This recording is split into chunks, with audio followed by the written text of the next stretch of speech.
Everybody, welcome back. Thanks for joining me here in Tiny Garage again. What we're going to do today, a couple small things.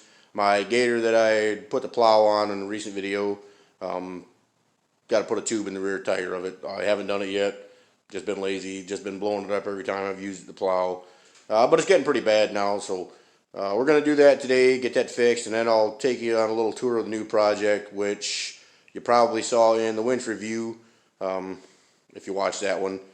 Drug it out of the hole it's been sitting in for about 2 years now. So I'll show you, walk around that, give you a little info what we're going to do on that. So, but first things first, we got to get on the gator here. All right, got to lift it up in the air. I got to get these 5 bolts off. These are just a 5/8 socket. So I'll get those off and bring you back. All right, got those 5 bolts off of there. They're not studs, they're just a bolt. Just a regular 5-bolt pattern. If you're not familiar at all with the gators or anything from, the old days, 3-wheelers, 4-wheelers, a lot of them run these same kind of tires. They're Carlisle Turf Tamers.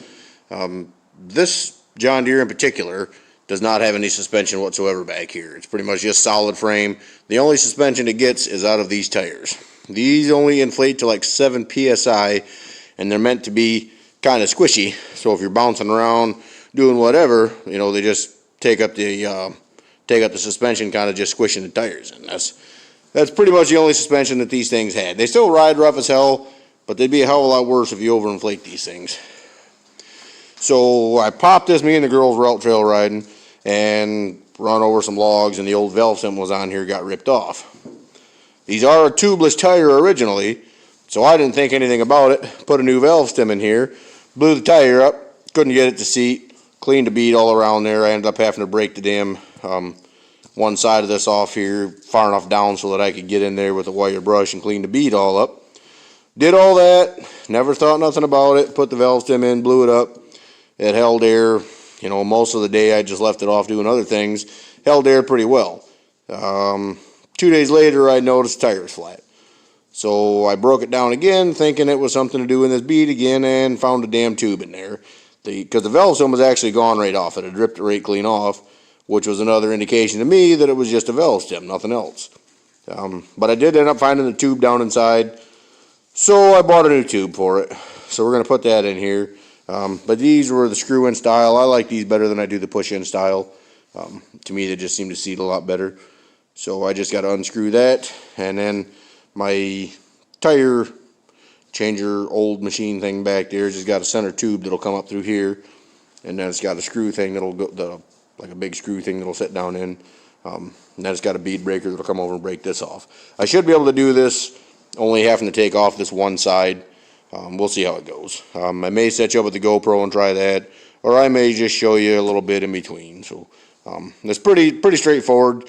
You don't have to have a tire change to do this. You can do it a couple of screwdrivers. Generally you can just kind of put your feet around on these to break the seal on it, depending on how bad rusted they are. But I'll get that done and I'll show you. Alright, this is my old tire changer. Got this from a buddy of mine, did some wheeling and dealing with it. It's a Coats Tireman is what it's called.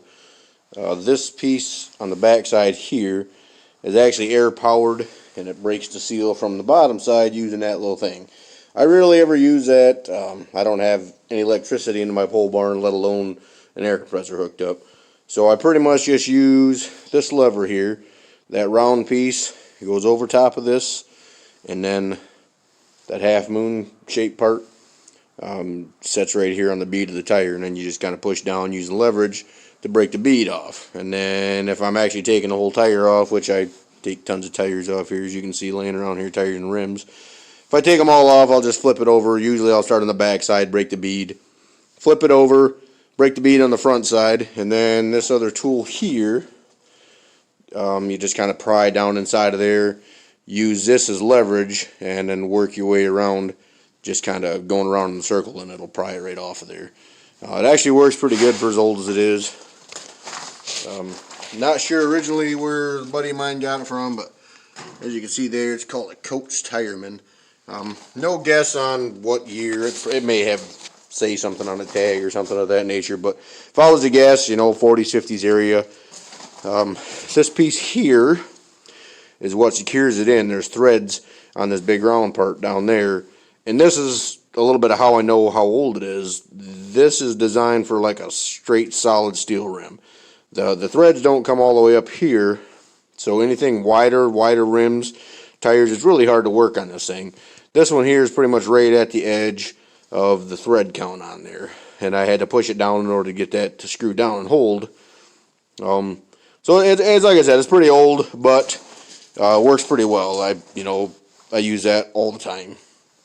The Harbor Freight does sell something not quite this big or not air powered at all, but if this was ever to go to hell, something was able to break on there I couldn't fix, I would definitely give one of those a shot, as opposed to trying to, I used to do it with jacks, like a high lift jack or an old bumper jack.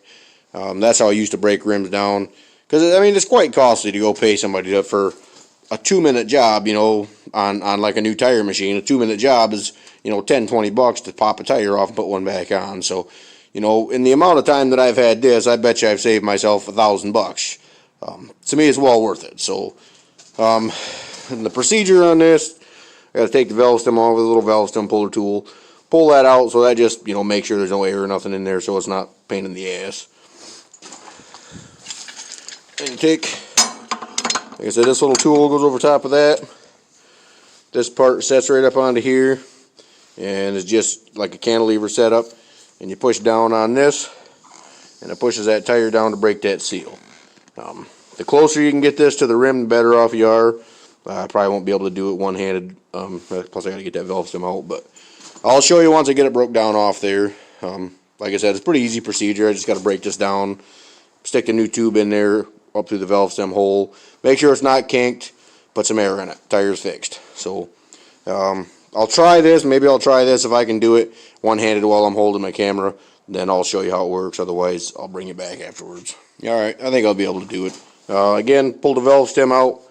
This is a little bit harder to do just because these rims are so small. On like a bigger car rim, 14, 15, 16s. I think I've done up to 18s on it. This works really well. But I'll try it here and see. Like I said, you just kind of push down on this handle. And I believe this handle originally might have been longer. Somebody cut it down, but it's always seemed to work fine. I haven't really had too much problem breaking anything off here. So then again, you just put this in there as close up underneath that rim as you can. And push it down. And as you see, broke the bead off. Generally, once you get one side going, the rest of it, you can push right down by hand. So, but that's all off there. So I just I'm gonna pry this part probably over top of the rim here, which I just use that lever there for. Stick that down in the groove here, leverage it across here, spin it around in a circle. It'll pop that up off there, and that'll allow me to put the tube in there easier. And then I can just use that or this little bar right here and just kind of put it back, work it around and get it back in there. So I'll try to show you the lever if I can. I should be able to, so we'll do that next once I get this stuff all out of the way. Alright, here's a new tube. It is a Firestone, so I'm hoping like hell that I don't get in a rollover accident like the Explorers used to. But there are multiple sizes. This tire is I know it's upside down, but it's a 25/12 by 9. Is meant for multiple different sizes. Any tire you've got that's 24, 25 by 11, 12, 13, 13 and a half by 9 or 10 inch rim. So this takes care of all of them. Like I said, 2 of these cost me $32, and if you went to one of the local stores, they were $34 to $50 depending on what it was, just for one. So for the extra week it took me to get it offline, I did that. Not a big fan of it being made in Korea, but, this is what it is, I guess. So we're going to put it in there. Like I said, I'll bring it back. I got to put back on there. Alright, got the wheel fixed and back on there. Check another little box off. Give you a little project update on this thing. The rear end has a differential lock. This little lever right there. You push that down, it's supposed to lock your rear end, so it's posi. This is just a forward-backward shifter. First with a shifter, well, you're supposed to push on the brakes, then you can shift it forward, reverse. But sometimes it doesn't seem to work right, like you got to jam it into gear. So I got to look into that. And also this rear end lock differential. Works perfectly fine in reverse. Both tires spin great, no problem. But forward, when you start spinning, it just makes a clicking noise. So I don't know if it's something busted in the rear end or what it is. I may dive into that. I may not even worry about it. Haven't needed it really too much so far, but we'll see. I do have some plexiglass. I thought about building a little windshield on the front of here. It originally came with one. I don't know if I'll do it or not. It does work really well for plowing. This thing here, I'm hoping to get on it here within the next couple of videos. Like I said, I think I do have a direction for it. I'll let you know a little more on that when we get to it. My wagon, my 78 Pontiac wagon, is out in the car trailer. That I want to bring in, and I need to change the gas tank, I believe. When I bought it on the trip home, I filled it up and it started pouring gas everywhere. And if it sets for a day, it takes a long time for it to pump the gas back up to the carburetor. So I'm thinking what's happening is either the tank or one of the lines or something has a hole in it, and I think it's just losing pressure. It's just feeding back, either that or the pump's going bad. But either way, I believe the tank is leaking, so I am going to order a new one. I'm not sure if I'm going to order it before I get it out of there and actually look at it. Maybe it's something I can fix easy, but I'll probably get that in here hopefully within the next week or so. I'm going to start working on that wagon, but I do need to get carpet ordered for it because I want to do that. I need to get some of the POR 15, the paint on rust stuff for the floor of that. So hopefully within the next 2 videos, I think I've got, I think I'm about done with this one. But maybe instead of this one, I'll work on the wagon. I don't know how it go. I don't know what I'm going to do yet. Just depends. I drug this one out. It's kind of sitting in the way now, so maybe I'll at least get it running and driving. Let my youngest one drive it a while before I do anything else to it. Maybe I'll wait till next winter to worry about finishing this project. We'll see. It's I change my mind all the time, so we'll see how it goes. But I do want to get the wagon done. My wife kind of wants to drive that throughout the summer here, so I'd like to get that done in front suspension. I may check all that out and replace what needs to be replaced, or I may go through and just replace everything anyways. We'll see how it goes. This thing needs a lot of work. The steering box in it doesn't work. You got to kind of get in there and pry on the suspension with that. So I'm thinking maybe changing all that. I may put upper and lower control arm, tubular control arms on it, like a just a whole front suspension kit, coilovers, new steering box. It just depends on how much money I really want to sink into this thing. I do like these cars a lot. They're just unique enough to be different, kind of like the wagon. It's just different enough to where it's not the same as everybody else has. Don't get me wrong, I love Camaros, Novas, Chevelles. You know, I love all that kind of stuff too. But I prefer to be unique. You know, these kind of things are just different. I had one before and I kicked myself in the ass for getting rid of it. I really did like the car. I got it from a good friend of mine at a really good deal, and I kind of just wish I'd have kept it.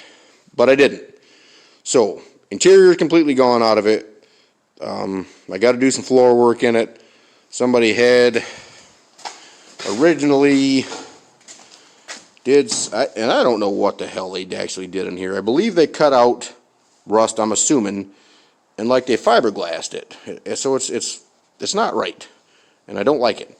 So I'm probably going to end up looking into maybe ordering some floor pans. The center hump's all steel yet. That seems to be solid. All the braces seem to be solid. Rockers seem to be good. You know, the frame's good. You know, everybody knows G-bodies, knows the frames are usually bad.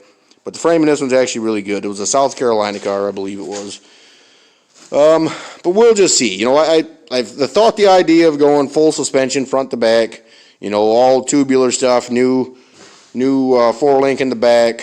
You know, if you know anything about G-bodies, you know the rear end of these is kind of it's a triangulated 4-link, like the upper links are triangulated.